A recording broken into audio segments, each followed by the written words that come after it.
करण्यात आलेला असून आर्थिक व्यवहारांचा तपास सुरू आहे। विशेष तपास पथकाकडून मालमत्तेची माहिती मागवली जाते।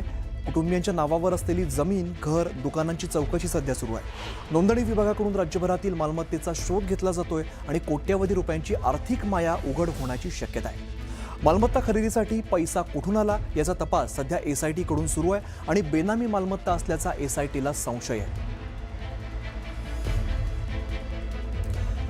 लक्ष्मण घाटोळ आमचे प्रतिनिधी आपल्याला अधिकची माहिती देतात। लक्ष्मण, बेनामी मालमत्ता मोठ्या प्रमाणात असल्याचा संशय व्यक्त केला जातोय, कशा पद्धतीने तपासातून गोष्टी समोर येत आहेत?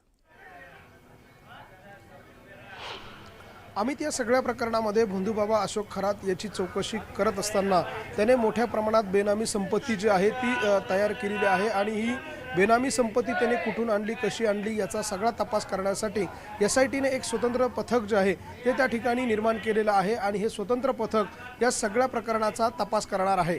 आतापर्यंत या पथकानं या भोंदूबाबा अशोक खराशी संबंधित असलेल्या श्री शिवनिका संस्थांचं अकाउंट जे आहे ते सील केलेलं आहे आणि अत्यंत महत्त्वाची बाब म्हणजे या अशोक खराशी संबंधित अर्थात तो, त्याचं कुटुंब, त्याची पत्नी, त्याची मुलगी यांच्या नावावरती असलेल्या शेतजमिनी आणि त्यांना पार्टनर असलेल्या वेगवेगळ्या लोकांच्या नावावरती असलेल्या शेतजमिनी या सगळ्याचे 7/12 उतारे डॉक्युमेंट जे आहे ते काढण्यासाठी आता एसआयटीने एक स्वतंत्र समिती नेमलेली आहे आणि ती स्वतंत्र समिती या सगळ्या प्रकरणाचा तपास करते, सगळी चौकशी करते आणि या सगळ्या प्रकरणामध्ये मोठ्या प्रमाणात या अशोक खरातकडे मालमत्ता असल्याचं समोर आलेलं आहे, ज्यामध्ये मिरगावमध्ये असलेली त्याची शेतजमीन जवळपास 18-20 एकर जमीन मिरगावमध्ये आहे। सिन्नरमध्ये अनेक ठिकाणी तो वेगवेगळ्या कंपन्यांमध्ये पार्टनर आहे। तर इकडे नाशिकच्या पाथर्डी परिसरामध्ये देखील त्यांनी मोठ्या प्रमाणात शेतजमिनी घेतलेल्या आहेत। नाशिकच्या बगूर आणि ओझर परिसरामध्ये देखील तो अनेक नवीन बिल्डिंग कन्स्ट्रक्शनमध्ये पार्टनर असल्याचं देखील समोर आलेलं आहे आणि ही सगळी चौकशी आता एसआयटीच्या एका पथकाकडनं केली जाते। आणि धक्कादायक बाब म्हणजे यामध्ये आणखी एक महत्त्वाची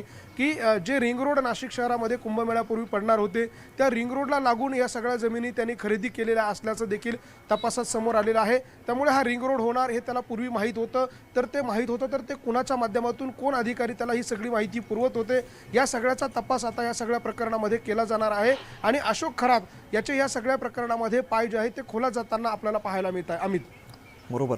लक्ष्मण, तुम्ही सोबतच राहा कारण पुढच्या बातमी संदर्भात पण तुमच्याकडून माहिती घ्यायची आहे। दरम्यान पुढची बातमी अशी आहे की भोंदू अशोक खरात प्रकरणी आता तपासाला चांगलाच वेग आलेला आहे। महिलांचे व्हिडिओ व्हायरल केल्याप्रकरणी आता पहिला गुन्हा दाखल करण्यात आला आहे। कोपरगावमधील राहुल शिंदे आणि योगेश आडावसह बीडमधील संदीप गर्जे या 3 व्यक्तींच्या विरोधात अहिल्यानगर पोलिसात गुन्हा दाखल करण्यात आलेला आहे। या 3ही संशयित आरोपींच्या अटकेसाठी पोलिसांच्या स्वतंत्र टीम रवाना झालेल्या आहेत।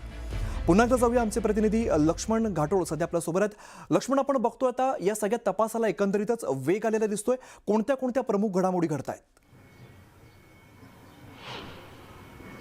अमित, या सगळ्या प्रकरणामध्ये आपल्याला कल्पना आहे महाराष्ट्र राज्याचे मुख्यमंत्री देवेंद्र फडणवीस यांनी अतिशय गंभीरपूर्वक या प्रकरणाचं निवेदन जे आहे ते विधानसभेमध्ये सादर केलेलं होतं आणि हे करत असताना त्यांनी या सगळ्या प्रकरणामधील संवेदनशील बाबी ज्या आहेत त्याबाबत देखील आपलं भूमिका जी आहे ती त्या ठिकाणी मांडली होती आणि त्यांनी त्यावेळेलाच सांगितलं होतं की ज्या महिला तक्रार देण्यासाठी पुढे येत आहेत त्या महिलांची ओळख पटणार नाही, त्यांचे व्हिडिओ व्हायरल होणार नाही, अशा प्रकारची तजवीज तपास यंत्रणांनी करायची आहे आणि जे लोक या महिलांचे व्हिडिओ व्हायरल करतील, या महिलांची ओळख पटेल अशा स्वरूपाचे फोटो जे आहे ते समाज माध्यमांवर व्हायरल करतील अशा लोकांवर कठोर कारवाई करावी, अशा प्रकारचे निर्देश राज्याच्या मुख्यमंत्री आणि गृहमंत्री असलेल्या देवेंद्र फडणवीसांनी सभागृहामध्ये दिलेले होते। आणि त्यानंतर आता सरकारच्या या सगळ्या आदेशानंतर पोलिसांनी देखील या प्रकरणामध्ये 3 व्यक्तींच्या विरोधामध्ये गुन्हे दाखल केलेले आहे।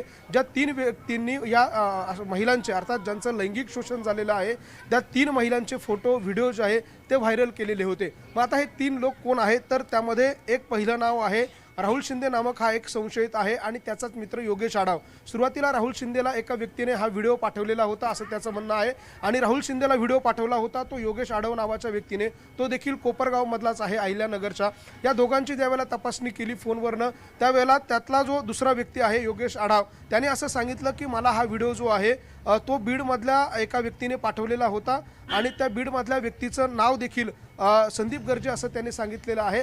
त्यामुळे संदीप गर्जेंनी पहिला व्हिडिओ जो पाठवला होता तो त्या आढाव नावाच्या व्यक्तीला पाठवला होता आणि त्यानंतर आढाव नावाच्या व्यक्तीने तो शिंदे नावाच्या व्यक्तीला तो व्हिडिओ पाठवलेला होता आणि म्हणून हे व्हिडिओ एकमेकांना सर्क्युलेट करणारे, एकमेकांच्या मोबाईलवर पाठवणारे हे 3 जण जे आहेत या तीनही लोकांच्या विरोधामध्ये अहिलानगर पोलिसांमध्ये गुन्हा दाखल करण्यात आलेला आहे आणि या गुन्ह्याच्या अनुषंगानं या तीनही लोकांना पोलिसांकडून लवकरच अटक केली जाईल अशा प्रकारची माहिती जी आहे अमित ती देखील देण्यात आलेली आहे. यामध्ये पोलिसांनी जी कलमं लावलेली आहेत त्यामध्ये BNS कलम 294/2, 3/5 सह माहिती तंत्रज्ञान कायदा 2000 चे कलम 67 अ प्रमाणे हा गुन्हा दाखल करण्यात आलेला आहे आणि त्यामुळे या नंतर देखील अशा स्वरूपानं या महिलांचे व्हिडिओ फोटो जर कोणी व्हायरल करणार असेल, मग ते काही पोर्टर असेल, यूट्यूबवर असतील किंवा इतर कोणीही असतील, या सगळ्यांना या निमित्तानं पोलिसांनी एक इशारा दिलेला आहे की आपण या महिलांची ओळख पटणारे व्हिडिओ जर व्हायरल कराल तर आपल्यावर देखील अशा स्वरूपाची कारवाई होईल, अशा स्वरूपाचे गुन्हे दाखल होतील. अशा स्वरूपाचा इशारा या गुन्ह्याच्या माध्यमातून पोलीस यंत्रणांनी